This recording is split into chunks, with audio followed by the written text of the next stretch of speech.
শ্রীরাম। সবাইকে নমস্কার। মহাবলী মারুতি সংঘ কর্তৃক আয়োজিত অনলাইন শ্রীমদ্ ভগবত গীতা পাঠ প্রতিযোগিতায় আমি সুপর্ণা দাস অথরা চট্টগ্রাম হতে অংশগ্রহণ করছি। আমি শ্রীমদ্ ভগবত গীতার একাদশ অধ্যায়ের 47 এবং 48 নং শ্লোক সরলার্থ সহ পাঠ করার চেষ্টা করছি। গীতা পাঠকালে যদি কোনো ভুল ত্রুটি হয়ে থাকে তাহলে সকলকে ক্ষমা দৃষ্টিতে দেখার অনুরোধ রইল। ওম হরি ওম তৎসৎ। ওম অখণ্ডমণ্ডলাকারম ব্যক্তয়েন চরাচরম তৎপদং দর্শিতেন তস্मै শ্রী গুরবে নমঃ। হে কৃষ্ণ করুণা সিন্ধো দীনবন্ধো জগৎপতে গোপীশা গোপিকা কান্ত রাধাকান্ত নমস্তুতে। अथो गीता ध्यानम् पारशर्यवचः सरोजममलं गीतार्थ गन्धोत्कटं नानाख्यानककिशरं हरिकथा सम्बोधनावोधितं लोके सज्जन षट्पदैरहरः पेपीयमानं मुदा भूयत् भारत पंकजम कलिमला प्रद्वांसी न श्रेयसे।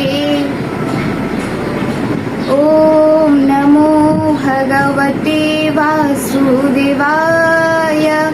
श्रीमद् भगवत गीता अथो एकादशोऽध्यायः विश्वरूपदर्शनयोगः। सप्तचत्वारिंशति श्लोका। श्रीभगवानुवाच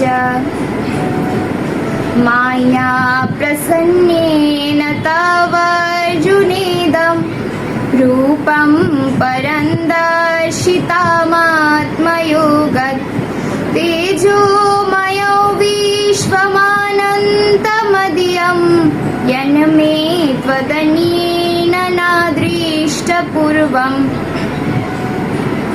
সরলার্থ।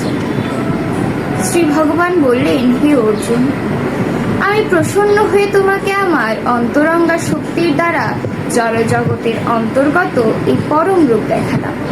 তুমি ছাড়া পূর্বে কেউই এই অনন্ত আদি ও তেজময় রূপ দেখেনি। अष्टचत्वारिंशति श्लोका। श्री भगवानुवाच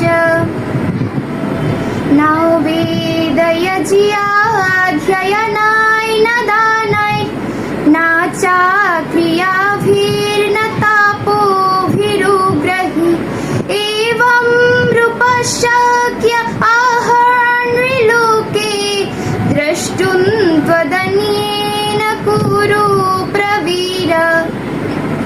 অনুবাদ।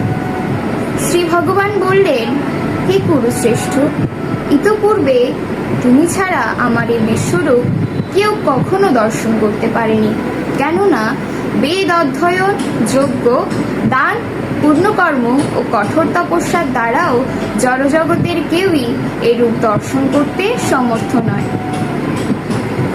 শ্রী শ্রী গীতা মাহাত্ম্যম।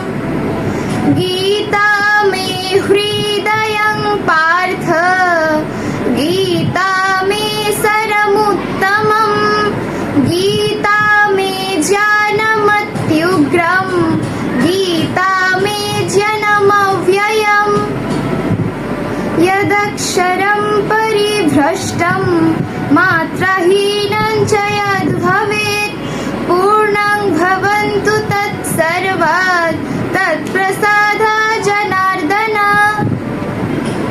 ॐ सर्वेषां मङ्गलं भूयात् सर्वे सन्तु निरामया सर्वे भद्राणि पश्यन्तु मा कश्चित् दुःखभाग् भवेत्। ओम शांति शांति शांति। বিশ্বের সকলে শান্তি লাভ করুক। সবাইকে পুনরায় নমস্কার। জয় গীতা।